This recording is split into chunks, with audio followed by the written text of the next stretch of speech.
You're watching ABC7 News at 7. We're not trying to silence anyone. We want both sides to lay out their version of the facts. Stormy Daniels' lawyer claims she was physically threatened to stay quiet about her alleged affair with Donald Trump, and now she is taking legal action. This all comes as Trump's business ties are under a close microscope. Good evening, everyone. I'm Alan Cohen, and welcome to ABC 7 at 7. We'll have more on the week in Washington in a moment, but first, our top 7 stories at 7. The death toll in that tragic bridge collapse in Miami is now 6, and it could go even higher. The nearly 1,000-ton bridge came crashing down on a road below at the Florida International University campus yesterday. First responders were seen scrambling to get those trapped beneath the rubble. This part of the bridge was just put up in a matter of hours, only days ago, using a method called accelerated bridge construction. And overnight, the mission switched from rescue to recovery. We used auditory, we used visual, we used our canines, and we've determined that there's no longer any survivors. That's why we transitioned into this recovery mode. In the aftermath, new questions about what went wrong last night. The city of Sweetwater confirmed it conducted a stress test on the bridge Thursday morning, but today the deputy mayor of Miami backtracking at a press conference saying it is not confirmed a test was done. The Suncoast is no stranger to the bridge designer Fig Engineering. It also designed the Sunshine Skyway Bridge. Following the collapse, focus is now on the technique used to build the bridge. Accelerated bridge construction, the $14 million project, was supposed to be a hallmark of this faster, cheaper, and less risky method of bridge building promoted by the university. Traffic officials in other states like Tennessee use the same technique, which replaces bridges without cutting off traffic during construction. New charges against a Sarasota massage therapist arrested last month for inappropriately touching female clients. Ruslan Grushko remains jailed after he was arrested again Wednesday. He is now facing felony molestation charges after the daughter of his ex-wife came forward with her story. According to Sarasota police, she came forward just days after Grushko was arrested on battery charges against 3 of his clients at Sarasota's Massage Envy location. She told detectives while Grushko lived with her and her mother between 2000 and 2002, he acted inappropriately on multiple occasions, including picking the lock to her bedroom door and making her touch him. The victim was just 10 and 12 when this allegedly happened. Let our detectives do what they do best, and that's to keep monsters like this off the street. His bond is now at $150,000. Grushko faces a life sentence if he is convicted. Governor Rick Scott has officially signed a new state budget into law. Scott approved the nearly $89 billion budget that legislators sent him last week, but not before vetoing $64 million for projects he felt Florida doesn't need. The budget also provides more than $1.7 billion in disaster assistance to meet the educational needs of affected Florida students, as well as students displaced from Puerto Rico. But local educators are not too happy about the education budget, including Manatee Superintendent Diana Green, who is calling for lawmakers to take a second look at education funding. While the state brags about giving record funding to education, these superintendents argue barely any of that money is actually going to actual education. A majority of the funds are going towards school security and mental health funding. In his initial budget, Governor Scott proposed $152 per student increase in funding. In the budget approved by lawmakers last week, most of that money is allocated to school safety, leaving just 47 cents per student in new funding. Please, members of the community of Manatee County, email our governor and ask him to fix this. Let's do more. The state of Florida added $5 billion to its budget this year. According to the superintendents, the state should have enough money to fund security and classrooms. So what do you do when you lose a tough election just a couple of miles, move down south After losing the District 72 special election, Republican James Buchanan, son of Vern, is now looking to run in District 74. Buchanan announced he will run for the House seat being vacated by Representative Julio Gonzalez. As Gonzalez plans to run for Congress, several other Republicans are also eyeing the seat, which includes Nokomis, Venice, Northport, and Englewood. If you recall, Buchanan initially filed to run for a state Senate seat. That's 3 districts in less than a year. Firefighters, police officers, and EMTs unable to work because of job-related PTSD will qualify for expanded benefits under a bill heading to Governor Rick Scott's desk. Scott will sign the measure. It will allow employees to receive benefits for lost wages under certain circumstances. Current law allows first responders to receive benefits for medical treatment or mental or nervous injuries, but not for lost wages. This benefit is needed, so we ensure that our firefighters don't have this as their only option. Our first responders don't look to suicide as the outlet to sort through the demons they deal with. The bill also would require other cities and counties or other entities that employ first responders to provide educational training related to mental health awareness and treatment. Now let's head over to ABC7's Chief Meteorologist Bob Harrigan. He joins us live from the 82nd Annual Sarasota County Fair at Roberts Arena with the First Alert forecast. Bob. We are here at the fairgrounds. That's right, Alan. And I'll tell you what, you couldn't ask for better weather, although it's getting a little bit cool right now, but not bad at all. This is Dollar Day for the grand opening of the Sarasota County Fair, which goes through this weekend, next week, until next Sunday, the 25th of March. Let's get a look at what's going on as the sun is setting right now across the area, and we are looking at just ideal conditions across the bay, looking out toward the Ringling Bridge. I mean, you couldn't ask for a better afternoon. It was a cold start, though. Temperatures this morning were into the upper 30s to low 40s, and it looks as though we will see a cool night, but nothing like that. Currently, we have fair skies, and the temperature continues to drop. Just an hour ago it was at 69 degrees, and now down into the mid to upper 60s across most of the area. The dew point temperatures come up into the 50s. Now it's gone back down to 42. It was at 51 just an hour ago.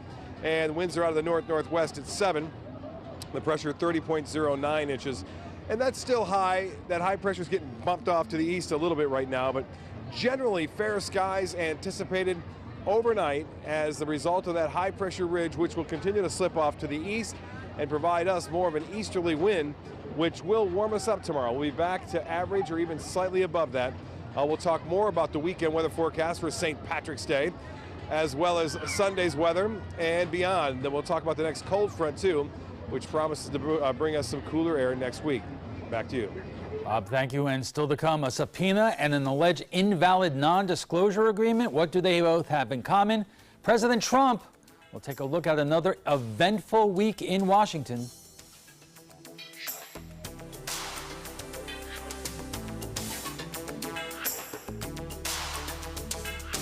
For more than 100 years, American Humane Association has been teaching kids to be kind to animals. Those in our homes, on the farms, on the silver screen, and wildlife conservation, caring for the world's vanishing creatures. But we can't do it alone. Visit kindness100.org to find ways to teach kids how they can make a more caring, compassionate, and humane world for all of us. If you're looking for the perfect trip that allows you to spend quality time with the family, then discover the great outdoors on an Alabama Black Belt adventure. Create unforgettable memories while hunting, canoeing, camping, and more.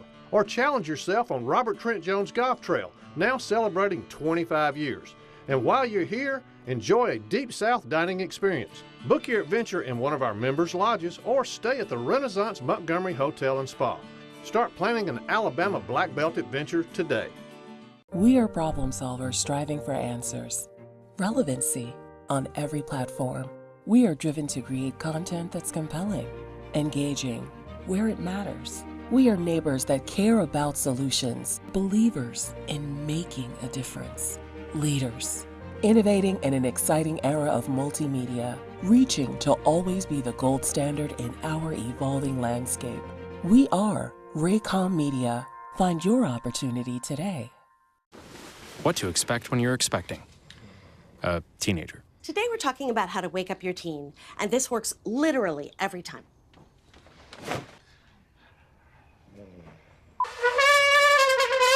Give kisses. Give kisses. You heard how loud I heard. It wasn't you. It was the... Is that bacon? You don't have to know it all to be a perfect parent. Thousands of teens in foster care will love you just the same. Okay, so we drowned the fire. Yep. Stirred it. Drowned it again. And now just feel if it's cold. Yeah. Cool.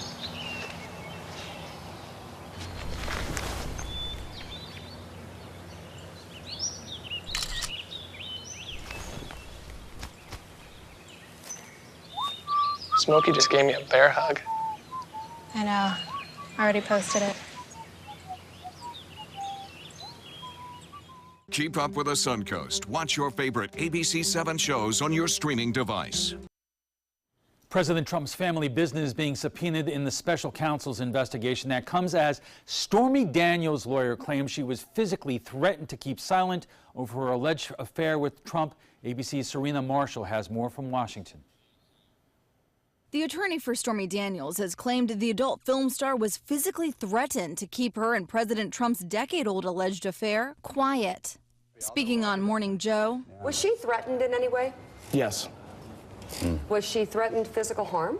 Yes. On that alleged threat, the White House said, Obviously, we take the safety and security of any person seriously. Certainly would condemn anyone threatening any individual. But Daniels, whose real name is Stephanie Clifford, is suing the president, claiming that a non-disclosure agreement she signed is invalid because Mr. Trump never signed the document. We're not trying to silence anyone. We want both sides to lay out their version of the facts. The latest revelation comes after Trump corporate attorney Jill Martin signed documents seeking to enforce the non-disclosure agreement, but Martin claims she filed them in her individual capacity. Similar to the president's personal attorney Michael Cohen's claim that he acted in his personal capacity when he used his home equity line of credit to pay Daniels $130,000 just days before the election as part of a non-disclosure agreement. While the president's personal life takes a hit from Stormy, his business ties under scrutiny from special counsel Robert Mueller, who subpoenaed the Trump family business for documents, including some related to Russia, possibly plans for a real estate deal to build a Trump Tower in Moscow. One of the business associates involved in that deal, Felix Sater, shared their plans in an exclusive interview today with ABC. I was trying to do a real estate transaction. I clearly was not involved in the campaign. The deal never progressed, and Sater dismissed any mention of the campaign in his emails to Michael Cohen as playful banter with a childhood friend. But Mr. Sater does say Mr. Trump signed a letter of intent for that building in Moscow. Serena Marshall, ABC News, Washington. In a moment, a Republican state representative who aspires to jump into the fray in D.C., perhaps the most respected Democratic political strategist in Florida, and one of the best political reporters in the entire Tampa Bay area, when we take it to the trapezoid.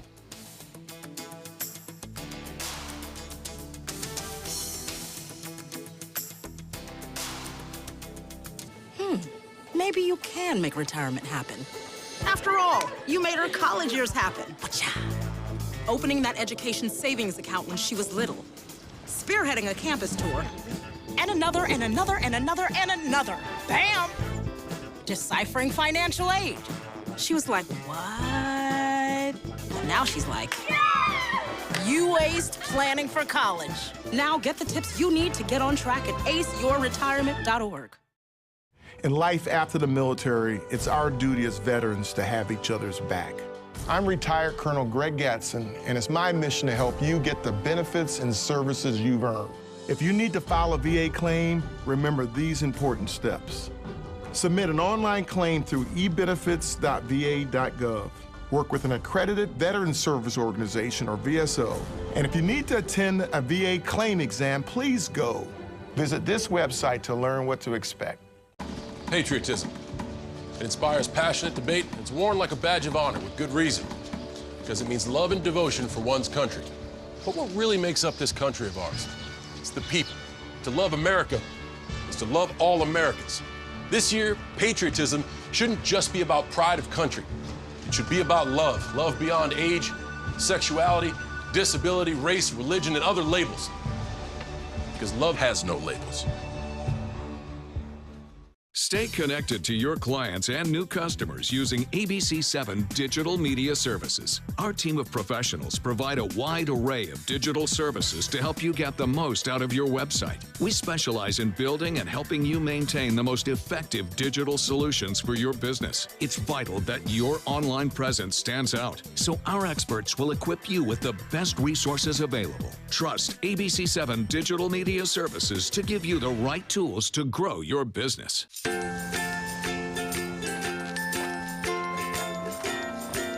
All right, crew, let's get started. All right.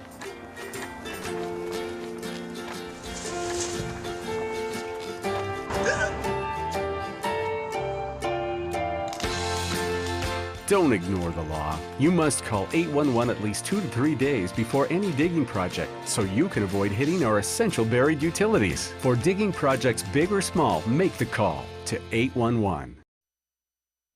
Welcome back. I think we either need a channel guide or a DVR or both, because what do you want to watch first? What's being described by some as the season finale at the White House? Secretary of State Tillerson fired. Is National Security Advisor H.R. McMaster next, or will it be Chief of Staff John Kelly or Attorney General Jeff Sessions? The FBI's Deputy Director Andrew McCabe already resigned, but will he be fired for good measure? Or will it be Ben Carson over his $30,000 dining room set?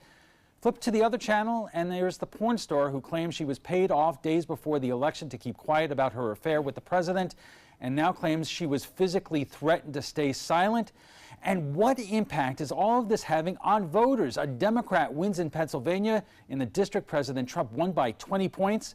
What does that mean for the upcoming elections here on the Suncoast? All of this as the Russians poison a former spy in the UK, and President Trump readies to sit face-to-face with the nuclear-armed North Korean dictator Kim Jong-un. Joining us for more is State Representative Julio Gonzalez, Mitch Perry, political reporter for WMNF Radio, and joining us by Skype, Democratic political strategist Steve Schale. Thank you all for joining us tonight. And Representative, let me start with you, because on a whole host of issues, you probably agree and support the president, whether it's on regulation, taxes, and so forth. But how does someone who's running for office and other Republicans on the Suncoast deal with all these stories, which are not made up? You know, there is somebody called Stormy Daniels. There's been a subpoena that was issued to the Trump Organization this week, and all the chaos going on at the White House. Well, I'm going to take some issue with the claim that it's not all made up. There's a lot of information that's being put out there that needs to be verified and maybe exaggerated, engaged in fluffery for the benefit of that individual. But that being said, yeah, there's a lot going on, and there's a lot of moving parts, and there's a lot of rumors and ramifications. I think for Republicans and for somebody like me who believes in conservative values and conservative issues and promoting a certain agenda, you stay focused on your agenda. You stay focused on your solutions, and you deliver that message to the body politic, because regardless of whatever may be going on a collateral nature, it's really all about what you believe and explaining that to the voters. But right now, there doesn't seem to be a lot of legislating going on Capitol Hill. There's a lot of debating. There's a lot of discussion in the public forum. Yeah, that's Capitol Hill. From my standpoint, of course, I just came off of a very intense legislative session, and I can discuss the positions that I took and the accomplishments that we made. But either way, the bottom line is you really have to stay on message. You have to stay focused, whether it's a Democrat in power or a Republican with a messaging problem. You have to stay on focus and deliver your message to the voter. Steve, I know that, you know, as Tip O'Neill used to say, all politics is local, but do you relate anything that in terms of what's been going on in Washington and the president and the administration to what happened earlier this week in Pennsylvania, where a Democrat won in the district, the president won by 20? Yeah, I mean, absolutely. I mean, what's interesting, if you know, the last 3 midterm elections have been referendums on the president, 2006, 2010, 2014. And what happens in these elections is, you know, same thing happened in 2010, where there was an assumption that everybody that voted for Obama was in the base. And just like everybody who voted for Trump is in his base. And that's just not the case. And you see independents begin to move kind of away to send a message. We saw that in Pennsylvania. We saw that down in Sarasota recently. And it's a difficult place for Republicans to be in. Guys like Representative Gonzalez, who are in a primary, their primary electorate is solidly with Trump as ever before. But with general election voters who want to see things sort of stay between the 40-yard lines, it's kind of a natural pushback. And, I think it's just like there were elections leading into 2010 that didn't look good for us, and we tried to kind of, wash them off. This is a big wake-up sign, as was Margaret Good's race down in your neck of the woods. And Mitch, you cover the entire Tampa Bay area, and we've been saying all along, if you just look at the Russia investigation, right, Republicans, by and large, really are not interested in it. But now you add to the personnel changes at the White House, the Stormy Davis affair, Daniels, I'm sorry. At what point do you think that our voters in our area are just saying, look, I'm just really kind of sick and tired of the whole thing? Well, I don't know that they're sick and tired, but there's just a lot to take in. I mean, there's never been in my lifetime so much drama coming out of the White House. I mean, just look at Secretary Rex Tillerson resigned or was fired this week. That would just be a major story in and of itself. Exactly right, and that really is. And we've got, I guess, Pompeo coming in. We've got this discussions with North Korea coming up, the issues with Russia. That by itself has not had, we haven't really had a chance to examine that and see what's going on with our foreign policy, because there's all this other incoming. You talk about the personnel changes. Another thing we've got to deal with here, and what does it all mean? And that's why we are just getting warmed up. We'll have much more on the Week in Washington right after we check the First Alert weather. Stay with us. I witnessed him have 2 heart attacks in ICU. He went through seizures. We'd much rather have Aaron like this than dead. A lot of parents don't have that luxury. He can't talk. He can't walk. This is a condition Aaron will live with for the rest of his life because he abused prescription pills. Mind your meds. Learn more from the Partnership for Drug-Free Kids. Your daughter just had her first breakup. Do you A, put yourself in her shoes? B, console her? Don't worry, sweetie. This is gonna happen a lot. Or C, find her a new boyfriend? Nice, single boys. That was weird. As a parent, there are no perfect answers. But you don't have to be perfect to be a perfect parent. Thousands of teens in foster care will love you just the same. There's nothing like this trail in Alabama. It just goes from the northern part of the state to the southern part of the state. We see all kind of different terrains, great value, great fun. We've been coming for 18 years. We started off with a group of 8, grew to 12, and grew to 16. And we love it because where else can you get world-class golf courses with world-class accommodations? To be able to play these type of courses in this environment, and the difficulty keeps us coming back over and over and over again.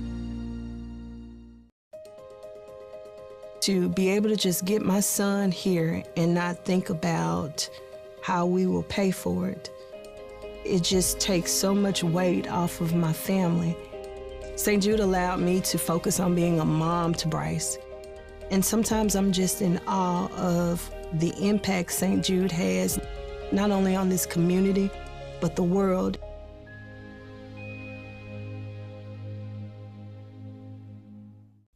Hi, I'm Janelle Hale, founder and CEO of the National Breast Cancer Foundation. No one should face breast cancer alone. When I was diagnosed 36 years ago, there was no internet, and I had to make a decision with little information. Early detection saved my life. It could save yours too. To learn what every woman needs to know about breast cancer, visit nbcf.org/hope. Our conversation on the Week in Washington continues right after we get a check on the First Alert forecast with Chief Meteorologist Bob Harrigan, who joins us live from the 82nd Annual Sarasota County Fair at Roberts Arena with the First Alert forecast. Bob. It's going on right here, Alan. I'll tell you, a lot of kids are here. There's a Friday was a record day, so a lot of kids are out of school, so this was kind of nice too.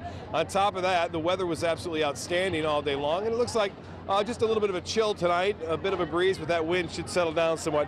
Get a look at this gorgeous photo sent in from Michael Morris, sending in a beauty there. And we had some high, thin cirrus clouds earlier this afternoon streaming overhead. Those clouds, again, have since moved on, but generally fair conditions expected through our night. Current conditions, we have clear skies, 68 degrees. The dew point temperature still pretty low. That's the low humidity around, and with that low humidity, it makes it feel a little bit cooler in the atmosphere. And we are looking at anticipating a nice day tomorrow. The high today was in the 70s finally after a very cold start this morning. Right now, we're looking at generally fair skies up and down the coast. And as far as temperatures go, it's fairly cool across the coastal locations. And we're a little bit warmer inland as far as that goes. And we are anticipating generally fair skies tomorrow on St. Patrick's Day. It looks to be really quite nice here along the Sun Coast. Now, we are going to anticipate no real threat of any rainfall here for some time, as high pressure will dominate our weather right on in through the next several days. There is a cold front, though, that is advancing our way, and that will eventually bring us a chance for rainfall on Tuesday. But the dew point temperatures are low across most of the state now. They're starting to rebound somewhat, and we are looking at a little bit of increase in moisture on Sunday, so the humidity, you'll feel it, will be a little bit higher on in through early next week. The futurecast showing the clouds for the most part approaching from the north and west in advance of that storm system, but high pressure will win this battle as it dominates the weather just to the east of the state, and that will start to bring us more of an easterly component to our wind, and that will warm us up. That will be the catalyst to get us back into the upper 70s to near 80 degrees by Sunday. Now, I mentioned that cold front. It is going to come down our way on Tuesday and bring with it a chance for a few showers. Temperatures currently warmer in the Orlando area, 76 there, 73 in Key West, and 67 in Pensacola, 71 in Miami, and 73 into Key West. Now, as far as our forecast is concerned, we are not looking at extreme temperatures once that front moves through on Tuesday. We'll see cooler weather moving on in, but nothing too extreme anticipated on into Wednesday, Thursday, and Friday of next week.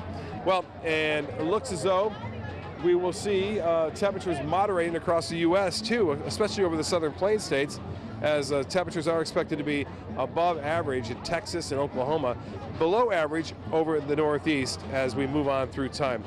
Well, here's the forecast then as we see it. Okay, we'll see if we can get back away from those good fishing weather earlier this week. We should be getting back to this. A red tide also showing up from Venice southward right now, so we have to keep an eye on that. And I believe we're on the 7-day now. 7 days showing basically a chance for showers on Tuesday. Again, there's the Ferris wheel. Beautiful night. Things looking good here at the 82nd Sarasota County Fair right here. We'll be right back after this. I heard about the Dotoli Cancer Center through friends of mine who had been treated here and were very pleased with the treatment.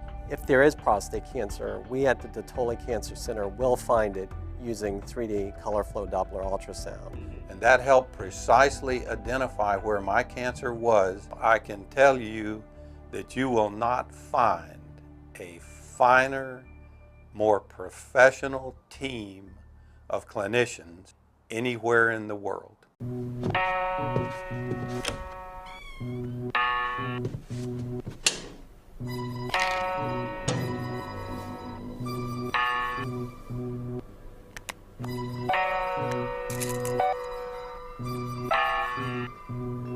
Who else has been taking your prescriptions? Keep your medicine and your family safe and secure.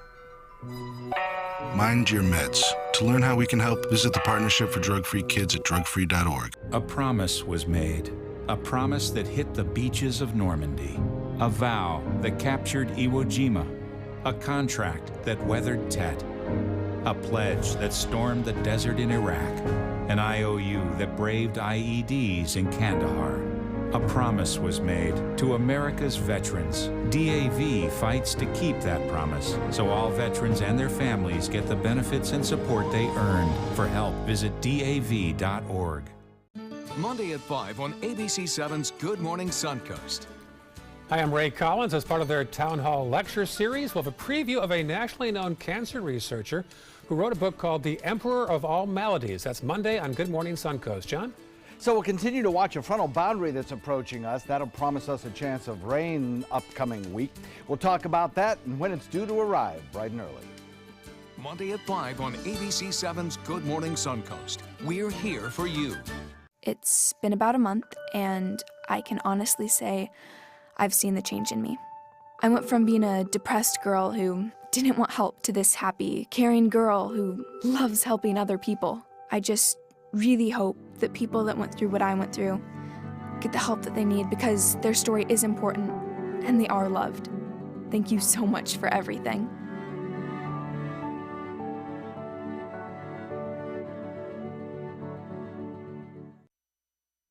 Welcome back. We're talking about the week in Washington, and joining us for more is State Representative Julio Gonzalez, Mitch Perry, political reporter at WMNF Radio, and joining us by Skype is Democratic political strategist Steve Schale. And Julio, let me start with you again. Going back to what's going on at the White House, and the president hasn't made any final decisions, although the Secretary of State is out.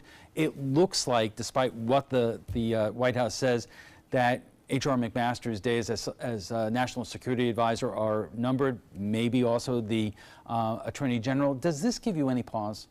Well, it's a loaded question. There's so many angles to it. For me as a candidate, it doesn't give me any pause because, like I said in our previous segment, I got to concentrate on my message. I got to concentrate on my ideas, studying the issues, and make sure that I give the best arguments that I possibly can for solutions for our country.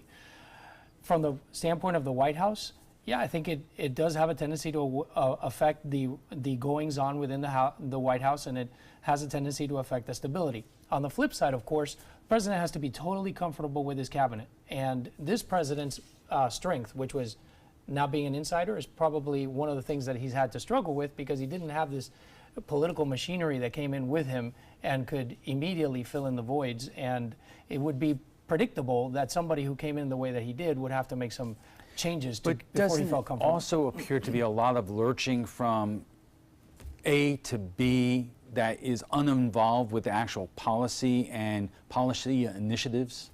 Well, I think from that angle, I think that's more of a messaging problem. That's more of an appearance problem. That's more of a problem that the White House is giving. And unfortunately, appearance can be reality. And the appearance that you give has a direct impact on the goings-on in Congress, on the confidence that your allies has outside. But the bottom line is, sooner or later, the president has to find a cabinet that he feels completely secure and comfortable with, and the sooner he makes those changes, the better. Steve, how does that affect Democrats who really, they're expecting a big and good midterm coming up there, but it's hard to crack through in terms of what Democrats need to do to win back middle-class, working-class voters when there is so much noise coming out of the White House and the administration over everything we've been talking about? Well, first, just on the White House question, I mean, to your question to Representative Gonzalez, I mean, the reality is that these changes really do create problems for governing. The federal government is a huge machine. I had a lot of friends that worked in the White House and worked in administrations. And when there's inconsistency at the top and when there's uncertainty about the direction, it's really hard for people from the top levels right down to your, assistants who work in small agencies to know what to do. And so, frankly, just for the sake of governing, I hope that the president begins to find some people he can trust. I mean, for Democrats, all we can do is control the things we can control. Recruiting good candidates, folks like Connor Lamb, folks like Margaret Good, having those candidates raise money, drive a strong message. And just prepare for it, because it's impossible to deal with the reality show that is the Trump White House in any way. All you can do is get ready for the elections. So, Mitch, you've been following how the Democrats are basically flooding the field all over the Tampa Bay area in every state rep, state house race, congressional race. Yeah. They're expecting it. We keep on hearing about a tsunami around the country. A blue wave, yeah. But do you see, these Democratic candidates really making inroads here in areas that have not traditionally been friendly to Democratic candidates? Well, that's a good question. Because say down here in Sarasota, where you've got David Shapiro running against Vern Buchanan, who's been here for a decade, the Democrats think they have a chance here, but it's probably not as realistic as some other places. It's going to be interesting to see, how when it gets closer to November, if Shapiro can really have some life here. But Democrats are energized. They have been since the day after the election, a year and a half ago. This doesn't help. I mean, this chaos at the White House look, we have changes in administrations all the time. Cabinet members do go in and out, but not so many after 14 months. This is kind of unprecedented. You mentioned H.R. McMaster. I really feel for this guy. I heard the story today is like, well, he may be fired soon, but the president doesn't want to embarrass him, so he's not going to do it now. I mean, just the fact that we're talking about this, it's embarrassing. Rex Tillerson was on death row for months. Jeff Sessions still has a job, but for when? We heard today that Scott Pruitt may be ready to move in on that, the EPA secretary. So it really needs, I think for all of us as Americans following our government, it would behoove us to have some stability there. And, that's part of all what's going on. And of course, the president is kind of all over the place when it comes to saying things like gun control, right? When we had this discussion a couple weeks ago about that, when he sat down with the bipartisan members of Congress talking one thing, and then a couple days later saying, there's no way we can pass some of these rules, so let's go ahead and just be minimal. And Julio, let me ask you, the congressional district that you're running for, the president won overwhelmingly in 2016. Congressman Rooney won it overwhelmingly, but when you look then what happened up in Pennsylvania, where no one would ever suspect a Democrat could win that kind of district, does that give you pause down here? Well, look, you always run as if you were 20 points behind. So does it give me pause? No, because I'm going to run as if I'm 20 points behind. I have to give it every effort that I possibly can.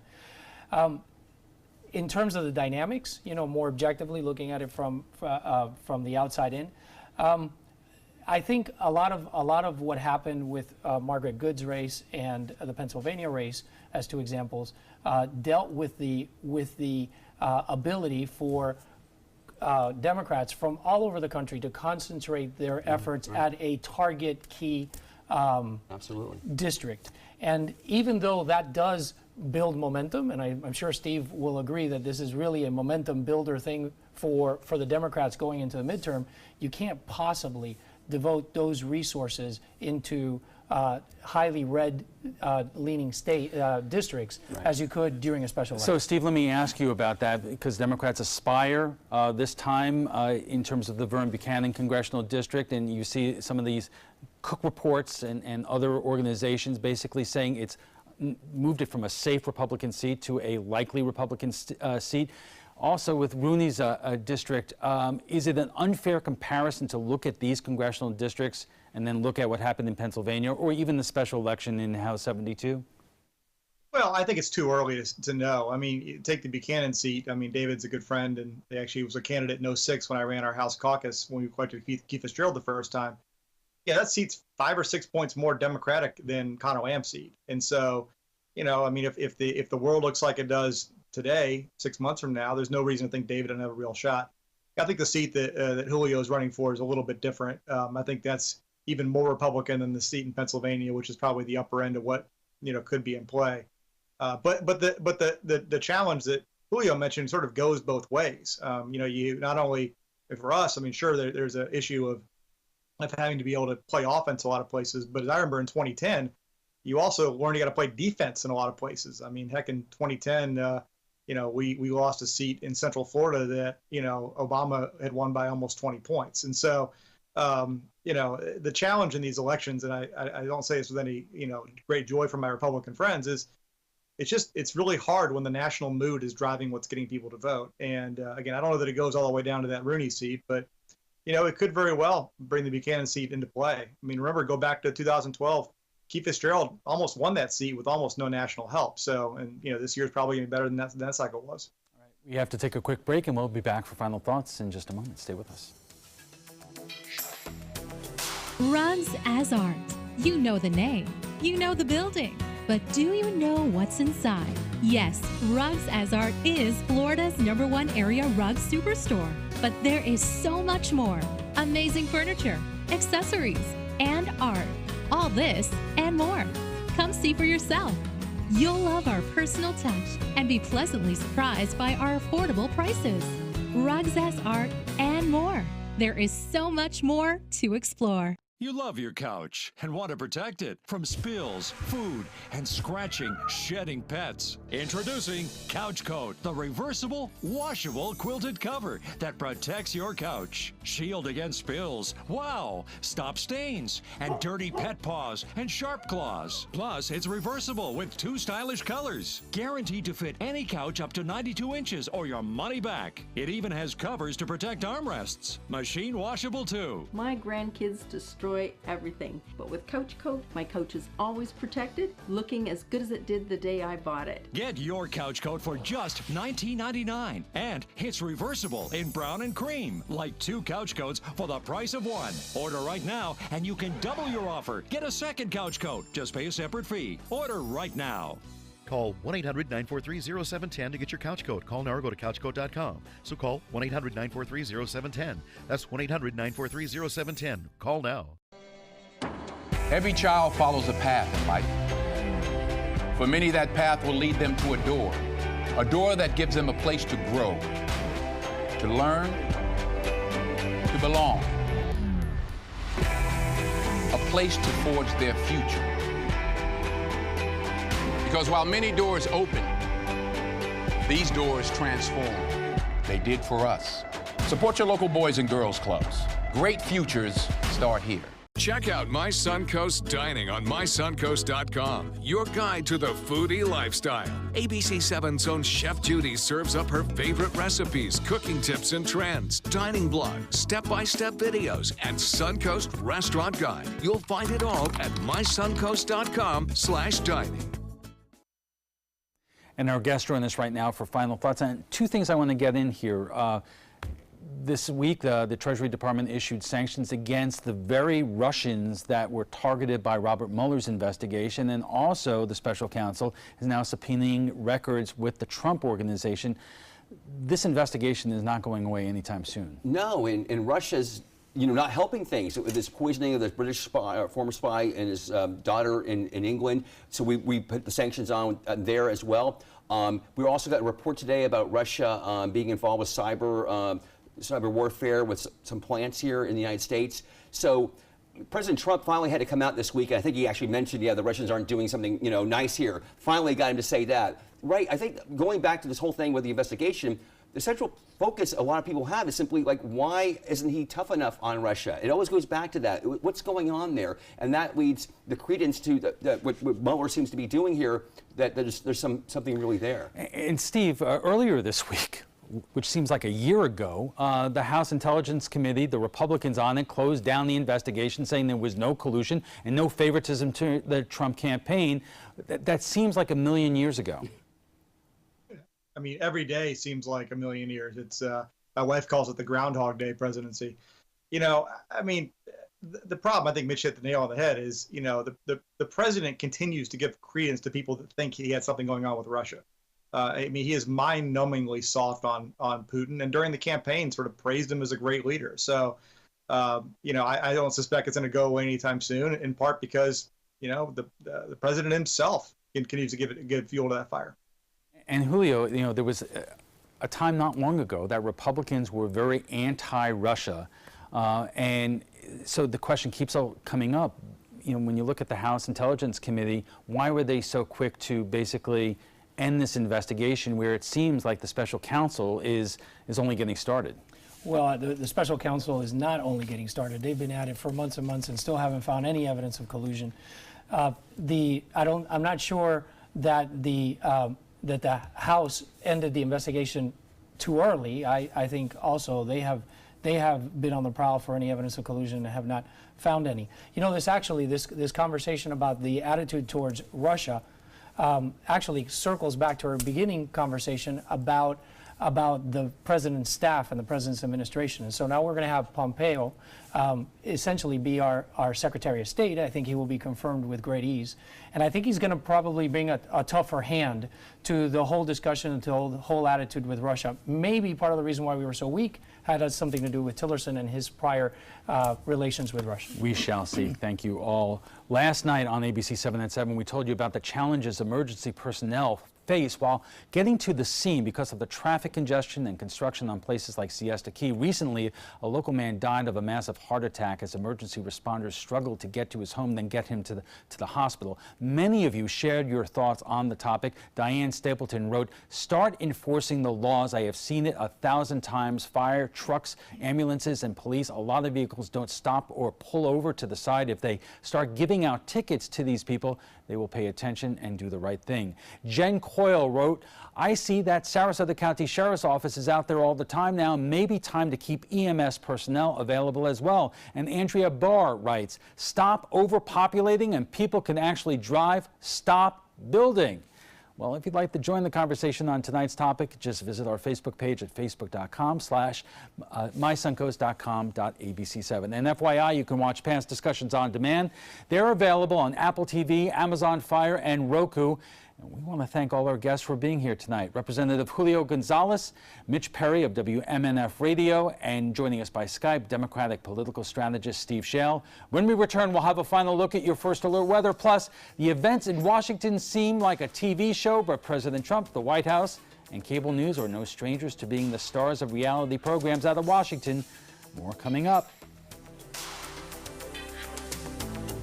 We're losing exotic animals on a daily basis, and the ones that we have in captivity are really the ambassadors for their wild counterparts. I'm Clayton Rozier from the Big Cat Habitat and Gulf Coast Sanctuary, housing over 150 exotic animals that needed a great home. And if you love animals, please help them.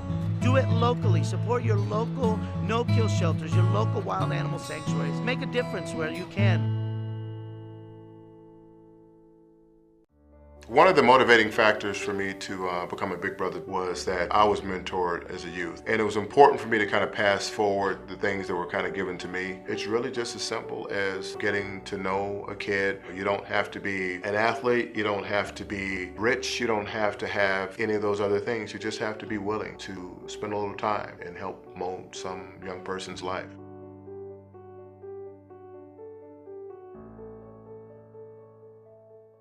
My name is Haley. I have Fragile X syndrome.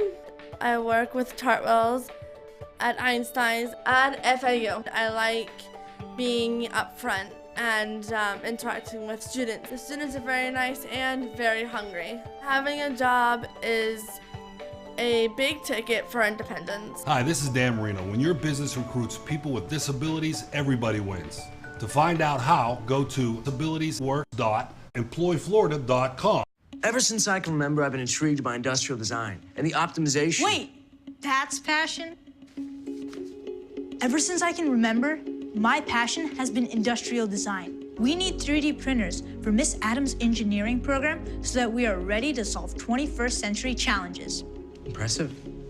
Think It Up is a new initiative to support student-powered, teacher-led learning projects. Students and teachers, how can you spark great learning experiences in your classroom today? Think It Up. Your primetime headlines are coming up in a moment, but right now let's get a final check on our First Alert forecast from Chief Meteorologist Bob Harrigan, who is live at the Sarasota County Fair. Bob. Alan, the 82nd to be exact, and we are here in the fairgrounds at Sarasota County Fair. I just saw Tommy Hauser. They've got the big, the farm, if you will, the barn set up. They had some 4-H'ers showing off their livestock. This is an agricultural fair, obviously, but they have the midway. They have the great fair food. I already had some nachos and looking forward to some fried butter here in just a little bit. Once in a while, it's okay to do that. Yeah, how you doing, buddy? Yeah, everyone's having a happy. Yeah. Hi, everybody. How's Mom doing? We're looking at fair skies right now, but get a look at this. This is the latest red tide report showing red tide becoming a concern here from the Venice jetties southward through Charlotte County and Lee County. The new report has just come out. The good thing, I guess, if there's a good thing to be said, is that there's only been 8 of the samples showing red tide. So it's not a very widespread event, and it's patchy. There have been some dead fish showing up on Minnesota Beach, and there's been some irritation with some of the folks on, again, Venice Beach to Inglewood, also the Venice jetties there. Those reports coming in from the FWC.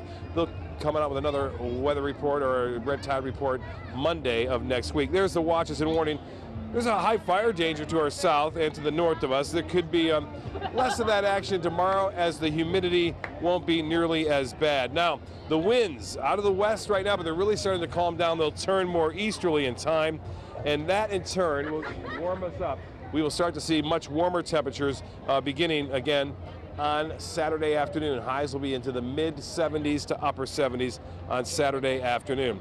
Now, each and every afternoon there will be a little bit of a sea breeze developing, so folks along the beaches, you won't get in the upper 70s, but you'll be in the low 70s there. Currently, it's clear. It's getting cooler here into the 60s now after highs today were in the 70s. Look at the humidity, 39%, and winds are out of the northwest at 7. The high today finally in the 70s. Boy, look at that low, just a few degrees shy of setting or at least tying a record for today. Got down to 40 degrees. We had some upper 30s in Lakewood Ranch and elsewhere across the east of I-75. Well, temperatures 71 in Miami, 73 now in Key West, and temperatures a little bit cooler over the Panhandle. We are anticipating, by the way, a little bit warmer temperatures tomorrow. Nearer the coast, it's in the mid 60s now, upper 60s inland areas, and we are anticipating lows tonight to be about 10 degrees above what we saw this morning. So we'll be actually 10 to 15 degrees above that. Futurecast showing fair skies for us tomorrow, looking really quite nice. Lots of sunshine for St. Patrick's Day, and it appears that no chance of rain until it comes into on basically Tuesday afternoon, Tuesday night, with a chance for a few showers there. Well, here's the 7-day forecast. Boy, does it look good for the weekend, doesn't it? High temperatures into the mid to upper 70s, and low temperatures finally near average, a little bit above that on Sunday morning. The rain chance comes in pretty high on Tuesday afternoon, Tuesday night, and then we cool down again. So it'll be a kind of a cool day on Wednesday, Thursday, and Friday. These kids are all waiting to go on the ride I dropped in called the Drop Zone at 6 o'clock. It is a fun ride. Obviously, it's not just all about the rides. It's also about the agriculture, and we have some gardening going on here, as well as some arts and crafts. Lots of great things happening here, Ellen. Ellen will be right back with primetime headlines right after this. Stick around. My name is Stefan Campagna. We're Ben Gates and Dramus, and here is your law tip of the week. If you've been arrested in the state of Florida, the state attorney's office is already working on your prosecution. It's time to work on your defense. So give us a call. We've got your back. When it comes to drinking, what do you think moderation is? The U.S. Dietary Guidelines define moderation as up to 1 drink a day for women and up to 2 drinks a day for men. So what's a drink? The guidelines say a drink equals 12 ounces of beer, 5 ounces of wine, or a cocktail with 1.5 ounces of distilled spirits. Each contains the same amount of alcohol. Like to learn more? Visit drinkinmoderation.org. Everything all right? Actually, you know how Tom had knee surgery? Sure. We found out Brad's been taking his painkillers. And it turns out he's been doing it for a while.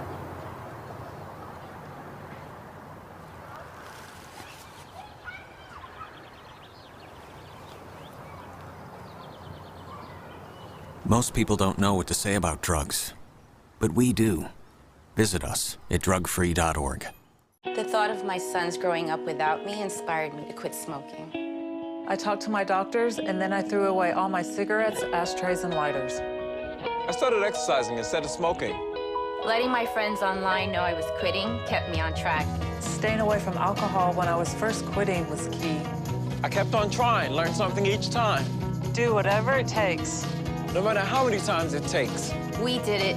You can too. For free help, visit cdc.gov/tips. You now have the power to prioritize your Facebook feed and get local news and information from the team you trust. Go to the ABC7 Sarasota page on Facebook. Give us a like, then click following and choose See First. That's it. Customize even more by choosing notifications. Choose breaking news, posts, live videos, anything you want to see in real time. Take control of your newsfeed and stay connected to what's happening in your community with ABC7 on Facebook. Monday at 5 on ABC7, your Suncoast News. The startling new numbers behind binge drinking. We'll have the details in Health Smart. Monday at 5 on ABC7, your Suncoast News. We're here for you. Checking primetime headlines, it's a presidency that was essentially born on reality TV, and now the lines between TV and reality are blurring even further. The president has chosen a cable news personality to be his top economic advisor, but Larry Kudlow certainly isn't the only one running straight from the TV to the White House. Randy Kay has more. Minutes after his hiring became public, Larry Kudlow shared what the president told him. He said, you're on the air. And he said, I'm looking at a picture of you. And he said, very handsome. So Trumpian. In response to Kudlow's hiring, radio host David Rothkopf tweeting, only a president who views everything through the lens of TV could think Larry Kudlow was suitable to be National Economic Advisor, because he's not an economist in any sense of the word. He just plays one on television. But Kudlow's not the only TV personality to see their profile rise in recent days. Former Fox anchor Heather Nauert left broadcasting not even a year ago to work as spokesperson for the State Department. Good afternoon, everybody. With Rex Tillerson's departure, Nauert was bumped up to the fourth in line at the State Department, despite having no experience in diplomatic affairs. And another Fox personality could be joining the administration. Pete Hegseth is currently a Fox morning show host, but is reportedly being considered to run the sprawling Department of Veterans Affairs that employs just under 400,000 people. Hegseth has no experience in either healthcare or management, but is an Iraq War veteran. President Trump doesn't just hire media types, he consults them too. He's dined recently with Fox News personalities Jesse Waters and Geraldo Rivera, reportedly gossiping about politics and TV. Afterward, Waters tweeting a picture of the menu signed by the president. To Jesse, you are great. The president once called Fox News host Kimberly Guilfoyle to discuss pulling out of the Paris Climate Agreement. I spoke to him about it, and this was something very much so on his mind. Take a good, long look in the mirror. And it's widely known the president leans on host Sean Hannity for advice. He not only consulted Hannity on the Iran nuclear deal, but Hannity had also reportedly advised the president to release a controversial GOP memo alleging corruption and anti-Trump bias by FBI officials investigating the Trump campaign. Hannity painted it to be a massive political scandal. This makes Watergate like stealing a Snickers bar from a drugstore. Presidential advisors in the age of Trump. Randy Kay, New York. Microsoft's human resources chief says the company fired about 20 employees for sexual harassment complaints over the course of a year. According to the memo to employees, the company received 83 sexual harassment claims in the U.S. from July 2016 through June 2017. Nearly half of the complaints were supported, and over half of those led to an employee being fired for unacceptable behavior.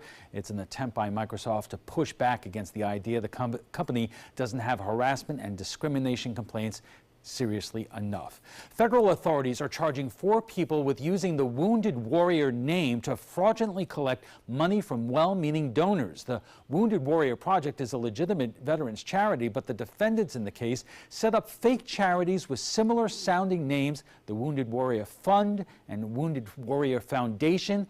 Their 4 defendants could face up to 20 years in prison. That's all the time we have for this evening. I'm Alan Cohn. Thanks for joining us, and have a great weekend.